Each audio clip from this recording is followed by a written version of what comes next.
नाम का आदमी रहता था। वो बहुत ही गरीब था।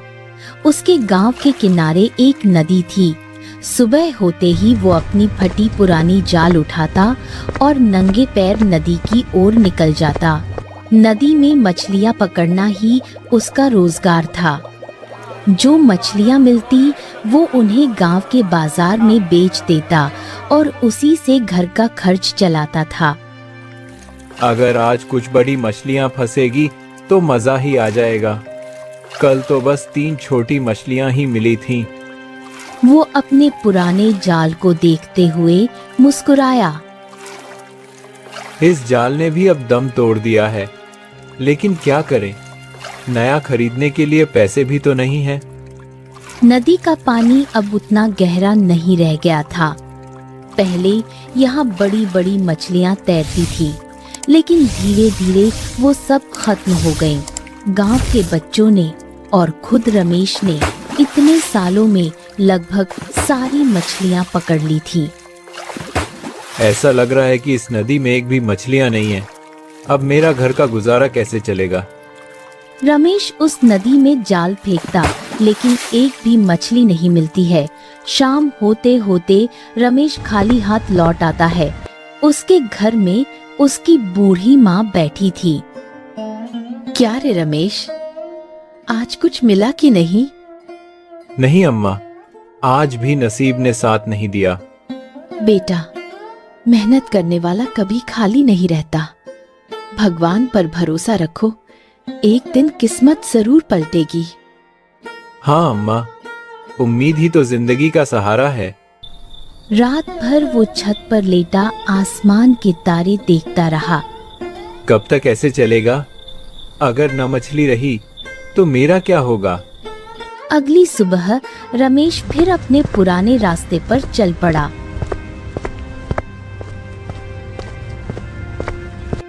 वो नदी के किनारे जा बैठा। शायद आज कुछ अच्छा हो जाए, कौन जाने, नसीब कब मुस्कुरा दे। वो जाल लेकर पानी में डालने ही वाला था कि अचानक उसे सामने कुछ दिखाई देता है। रमेश जब उसके पास जाता है तो एक चमकता हुआ सिक्का दिखाई देता है। अरे, ये क्या है? सिक्का, और ऊपर से इतना पुराना भी। रमेश उस सिक्के को नदी में धोने लगता है। वाह, 1 रुपए लिखा है इस पर, शायद ये काम आ जाए। वो सिक्का जेब में रखकर सीधा गांव की किराने की दुकान की ओर चला गया। दुकान पर सेठ धर्मचंद अपनी दुकान में बैठा हिसाब लगा रहा था। सेठ जी, जरा ये सिक्का देखिए, क्या आप इसको ले लेंगे? 1 रुपए का है। कहाँ मिला ये? नदी के किनारे पड़ा था, मैंने उठा लिया। अरे ये तो बहुत पुराना सिक्का है, किसी काम का नहीं, कोई नहीं लेगा इसे। अच्छा, कोई बात नहीं सेठ जी, मैंने सोचा इससे थोड़ा अनाज खरीद लूं। जा, इसे किसी कबाड़ी को दे दे, मेरे काम का नहीं है। रमेश उदास होकर घर वापस लौट आया और उसे अपनी माँ के पुराने बक्से में रख दिया। 1 रुपए का सिक्का भी आज काम नहीं आया। शायद मेरी किस्मत ही खराब है। क्या हुआ बेटा, कुछ मिला? हाँ माँ, मुझे एक पुराना सिक्का मिला था, लेकिन वो किसी काम का नहीं था। कभी कभी पुराने चीजों की कीमत बाद में पता चलती है बेटा। रमेश ने माँ की बात पर ध्यान नहीं दिया, बस चुपचाप सो गया। अगले दिन पूरे गांव में डंका बजा। राज दरबार के सैनिक गली गली घूम रहे थे।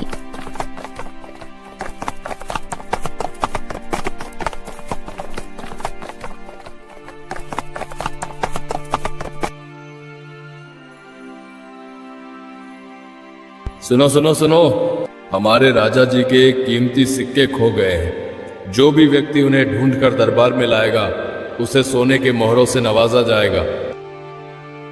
क्या कहा उन्होंने? एक कीमती सिक्के? कहीं मेरा वही सिक्का तो नहीं? रमेश का दिल तेजी से धड़कने लगा।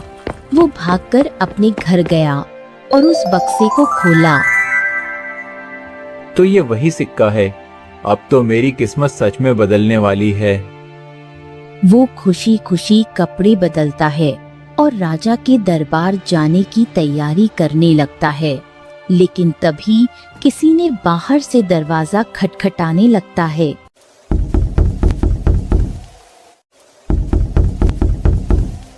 रमेश ने दरवाजा खोला तो सामने वही सेठ धर्मचंद खड़ा था। अरे रमेश भाई, कल जो सिक्का तुम मेरे पास लाए थे ना, वो मुझे चाहिए। क्यों सेठ जी, कल तो आपने कहा था कि वो किसी काम का नहीं है। हाँ हाँ, लेकिन अब मैं सोच रहा हूँ, मैं उस पुराने सिक्के का कलेक्शन बना रहा हूँ। इसके बदले मैं तुम्हें 20 रुपए दे देता हूँ।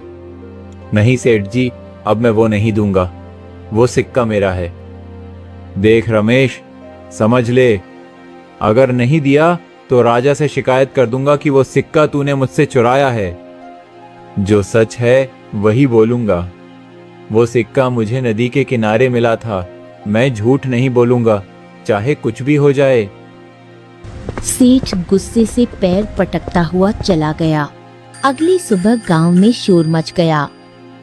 अरे सुनते हो भाई, राजा साहब ने रमेश को दरबार में हाजिर होने का आदेश दिया है। रमेश ये सुनते ही चौंक गया। उसकी माँ भी डर गई। क्या हुआ रे रमेश, दरबार का बुलावा क्यों आया है? अम्मा, लगता है वो सेठ धर्मचंद ने मेरी शिकायत कर दी है। रमेश ने सिक्का जेब में रखा और सीधा किले की ओर चल पड़ा। राजा अपने सिंहासन पर बैठे थे। पास में राजकुमारी और मंत्रीगण भी थे।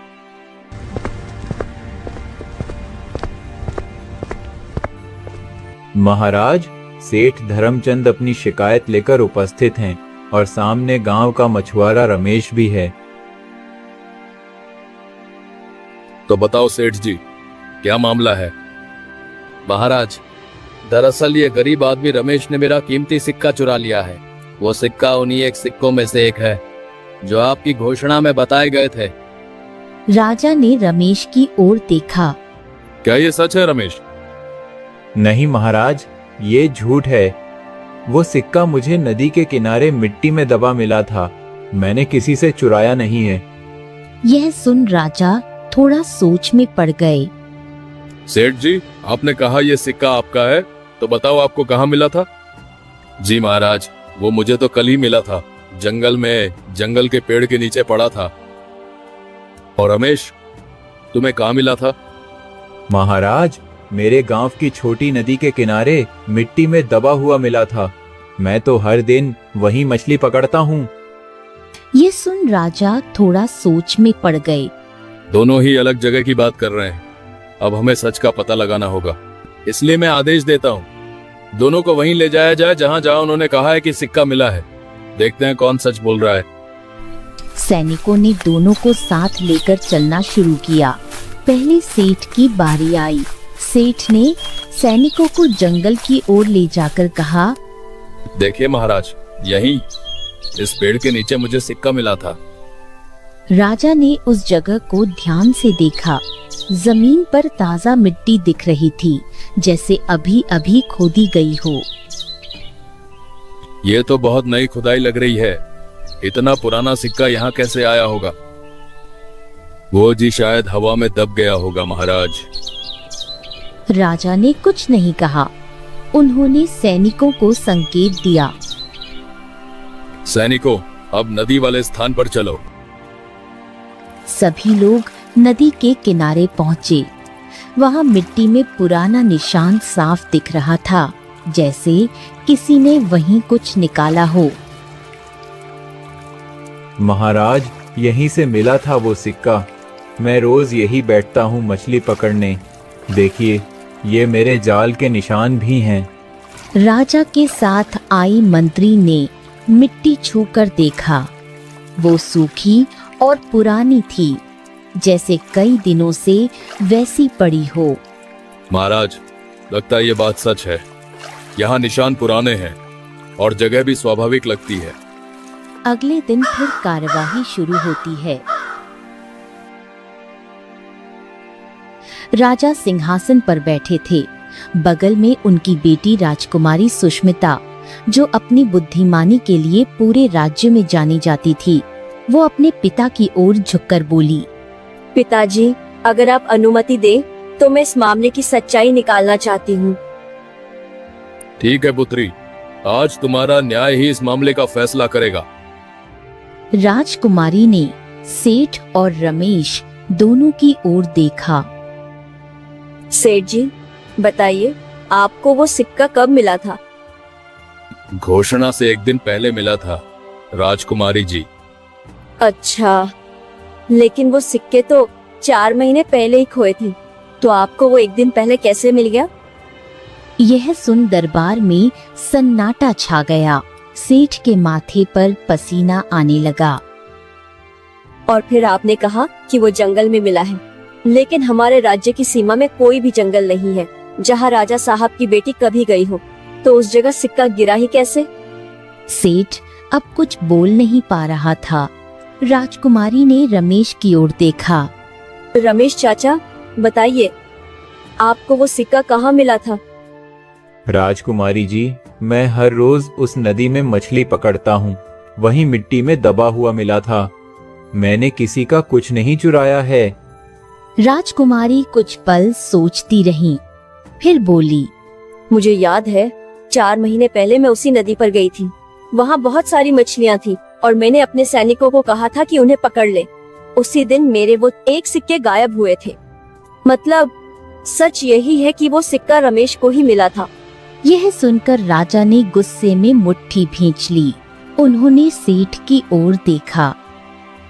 झूठे! तूने इस गरीब पर झूठा इल्जाम लगाया। न्यायालय में झूठ बोलने की सजा मौत से भी भारी होती है। महाराज, मुझसे भूल हो गई, मुझे माफ कर दीजिए। नहीं, तुझे माफी नहीं मिलेगी। तू 5 साल के लिए कारावास में जाएगा और तेरी सारी संपत्ति राजकोष में जब्त की जाएगी। सैनिकों ने सेठ को पकड़ लिया। वो चिल्लाता रहा, लेकिन किसी ने उसकी नहीं सुनी। राजा ने रमेश को पास बुलाया। रमेश, तेरी ईमानदारी ने मेरा दिल जीत लिया।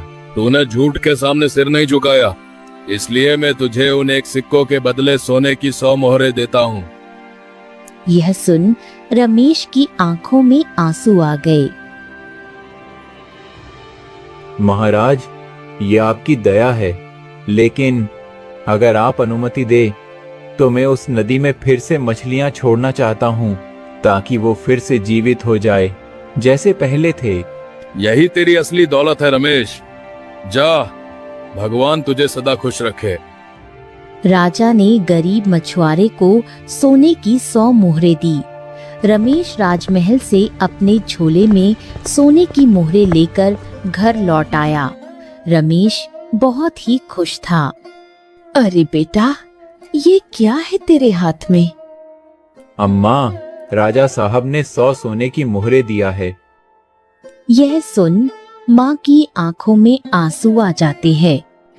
मैंने कहा था ना बेटा, भगवान मेहनती और सच्चे इंसान की झोली खाली नहीं रखता। आज तूने मेरी बात सच कर दी। अम्मा, कल मैं बाजार जाऊंगा, थोड़े पैसे से नया जाल खरीदूंगा और कुछ मछलियां भी। मछलियाँ? तू अब तो राजा जैसा हो गया बेटा, अब भी मछली पकड़ेगा? अम्मा, मछली नहीं पकड़ूंगा, उन्हें छोड़ूंगा नदी में। वो नदी जिसने मुझे जिंदा रखा इतने साल, अब मेरा फर्ज है कि मैं उसे जिंदा रखूं।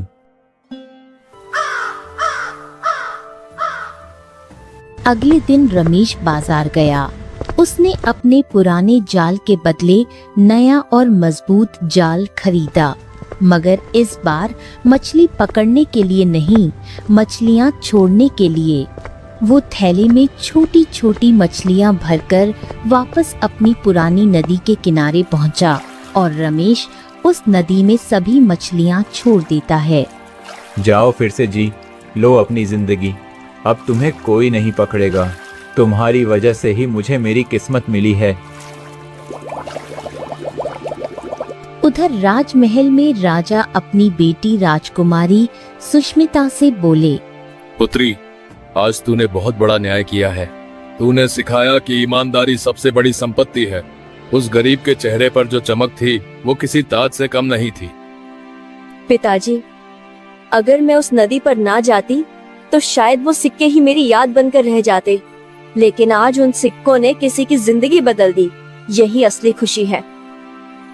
धीरे धीरे पूरे गांव में रमेश की कहानी फैल गई। अरे वही रमेश ना, जिसने राजा से 1 रुपए लौटाए थे। हाँ भाई, वही।